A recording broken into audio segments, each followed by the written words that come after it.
Let's go Warren here, then we'll go to Matt. Back over here. We've got plenty of time, guys. We'll try and get to everybody. Hi, Andre. Warren Horton from TalkSport Radio. Before you were installed as manager, the club made a bid for Luka Modric from Spurs. Is he a player that you actually want? I mean, I'm not in a position to speculate on a player that doesn't belong to the club. I mean, there are a lot of interesting players in the market, but at the moment we are interested on having our players back. I just shared this morning with my technical staff that I can't wait to start again on the 6th. So first I'll have my people in, and then we'll make the decisions. Okay. Matt. Hi, Andre. Matt Hughes from The Times. Chelsea have had no continuity since you were last here in the manager's seat. You're the 7th in 8 years. Have you been given any indication that you will be given time to build a longer project, or do you have to win straight away? And if it's the latter, is winning the Premier League your minimum target this year? I mean, what happened to previous managers? I mean, Matt, is something that is expected from me. I mean, what you're looking for is a compromise of my words with your question. I mean, and it's pretty straightforward. I mean, it's the same that I told the people that are in this room. I mean, I have to be successful. I mean, if I cannot challenge myself to be successful, I fail. And I don't want to fail. I want to win. So it's pretty straightforward for a club of this dimension and for the quality that you have around. I mean, who expects a Chelsea manager to stay if he doesn't win nothing? It's just like that. The most important thing is for us to get together.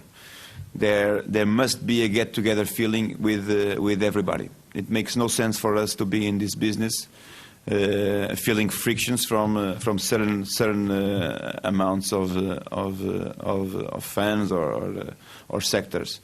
I mean, everybody together makes sense in the way that we are people that like to promote empathy in between us. I mean, and empathy with the fans is the most important thing. If the first signs were signs of uncertainty or were signs of doubts regarding the new manager, I mean, I faced the same in academic, and I faced the same in Porto, and maybe Roberto felt the same, and Steve felt the same when he began.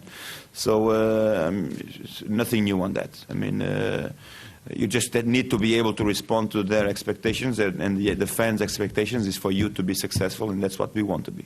The style of football? Well, regarding the style of football, we are proud defenders of the beauty of the game. Makes no sense for us to get into a club like this and play dreadful football. We are people who like quality of football. That's why this technical staff was picked, based on a philosophy, on playing well and playing as a team. But then you have to adapt to what is to the English culture, the way that this game runs, the speed of the game, the objectiveness of this game. So I mean, putting the two together is our challenge, and hopefully we'll be up to it. Do you think it's harder now to win the Premier League and the Champions League than when you were here working under Jose? And have you had any messages from Jose since taking the job? Well, I wouldn't like to share my private life, but of course you know that we don't speak for a long time, so it's nothing new in there. There's no hard feelings, just two busy people that move around in this busy football world. So regarding the Champions League and the Premier League, I mean, you are always in the conditions, and you have to put yourself in the conditions that to win them. That's for sure. I mean, that's why I want to value the players as they are, and then and what they can offer me, and I need to take and we need to take all the information on board as soon as possible, and the most information that we can get, the best for us. So I mean. We are grabbing ourselves a little bit to the past here. I mean, and to the amount of trophies that we have won in the last 6 years. So this is a good reference for us to start from.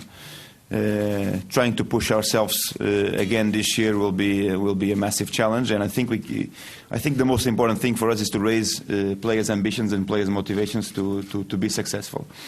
I mean, from what I have and the experience that I have when I was here before, they are able to do it, and they are more than able to do it. I spoke to a couple of them on the phone, and they are willing as well to come back and start his new life. I mean, I mean, most of them told me that this was a fresh new start, and they are willing. So let's go. Tony, over this side. Andre, Tony Banks from the Express.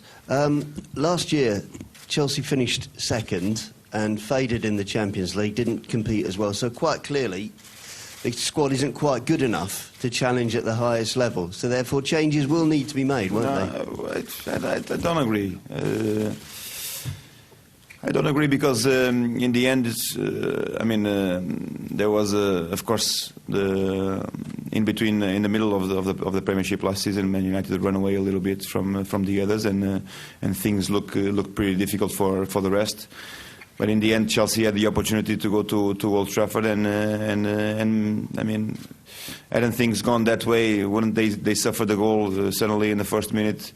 What would happen? I mean, the football the game is so unpredictable, and anything can happen. And Man United are always a competitive team for trophies, and I mean they've gone in the past 4 years to 3 Champions League finals, and this is the quality that they have, and the reference is just there for us.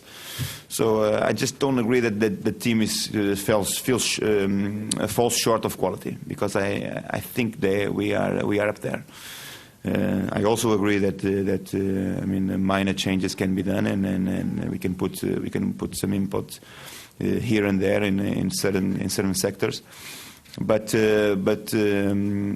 my confidence to them is for them to return to me and judge from that. I mean, these are players that respect that deserve this respect from me, and that's what I want to see. And then up to the 31st of August, we have plenty of time to make a wiser decision. I just don't agree on the fact that we are short of quality, because most of these players here have won a lot in their careers, and I think they still have the younger for success. Let's go to the back there. Yeah. Andre, Lee Wellings of Al Jazeera over here. Hi. When you left Chelsea, did you ever suspect you might be back? Did you hope you'd come back to Stamford Bridge one day? It's something very, very unpredictable. I was, I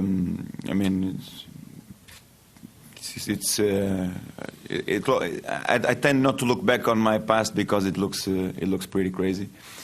But in the end, I was lucky enough to be able to have people that trusted me throughout my career. I mean, and the academic president made a brave move to get me at 31 years old. Then the Porto president made a brave move to get me at 32, and unfortunately enough, the owner made a brave move to get me at 33. So this is what's happening at the moment in my career. But I tend not to think about it a lot, and just hope to deliver as people expect me to deliver. Yes, sir. Sorry. Yeah. There. Andre, James Ollie from the Evening Standard. Has Roman Abramovich given you assurances that you will be in complete control of transfers? I don't see why any manager shouldn't be in control of transfers. So hopefully that will happen, as it will happen in any other club. I mean, again, what I told before to the BBC. I mean, this is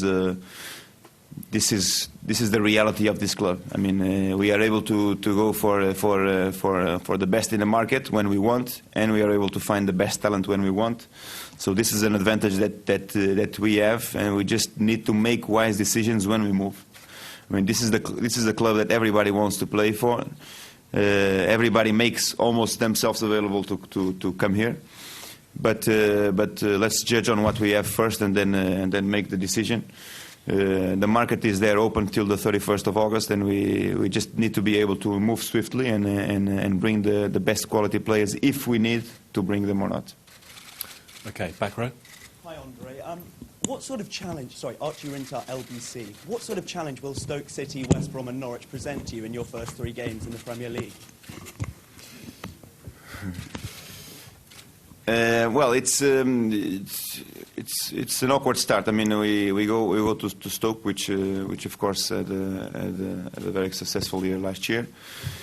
Represents the culture of this game as being an aggressive team and a straightforward team, forward-thinking team. So it's a big challenge, of course, in the first game. Then we play 2 home games before Sunderland and before Man United. So I mean, we are happy to start in this way. I mean, we have to be competent enough from the start to be able to perform. I mean, we have a good 2 weeks preparation in the beginning in Cobham. Then we will move to Asia, and I mean, it's important for the club to expand its brand in the Asian market as people loves us so much in there as they love us here. So it's important for us to go there and to show ourselves a little bit to them as well. And then back for another 2 weeks before Rangers and before Stoke.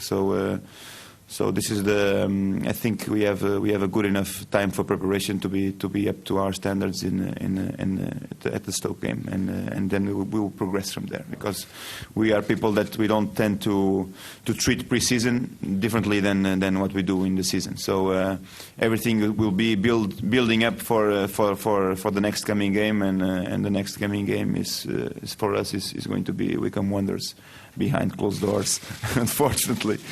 But that's the phase. That's the challenge that we face. I would like to know your opinion on Fernando Torres, and do you think it's necessary to build a team around Torres? And have you been told to build a team around Torres? No, listen, we faced this question more or less last year when we arrived in Porto, with a striker of the quality of Falcao. So it's the same. I mean, he was a striker that in pre-season didn't find the back of the net and ended up very frustrated in the beginning. And I mean, we didn't tune the team to provide to him. We tuned the team as a whole, and as a whole, in the end, Falcao found the back of the net, and from then on, he built on to another 30-goal season. So and 60 goals in 2 seasons. So this is a question of fine-tuning the team, not fine-tuning a player. So that's what we'll try to do. And I mean, the quality is amazing from every single player of Chelsea Football Club. But the most important thing is for us to fine-tune a whole of the team and the organization of the team, and for them to perform for each other in an interrelationship from every single player. Okay, back across this side. André, António Casanova, Jornal A Bola. Quando é que sentiu que tinha mesmo que sair do Futebol Clube do Porto? Ou se tomou essa decisão porque achava que era impossível repetir uma época como a anterior? E como é que espera vir a ser recebido um dia que vá lá jogar ao Dragão? Now, regarding my return to Porto, I mean, Porto is my hometown, and I will always return to my hometown as I live there, and as you know, I have a strong relationship to it. For sure these things will happen. I spoke to Ron the other day. I mean, we are in the same pot group in the Champions League, but fortunately enough, both teams will go through, and we will draw each other. That's the way it goes. I mean, it happened the first year when we arrived here, and it will happen again this year for sure. It will provide us with one of the most difficult challenges, because Porto is a top team in Europe. Just won the Europa League. So when it happens, it will happen, and for sure it will happen this coming season.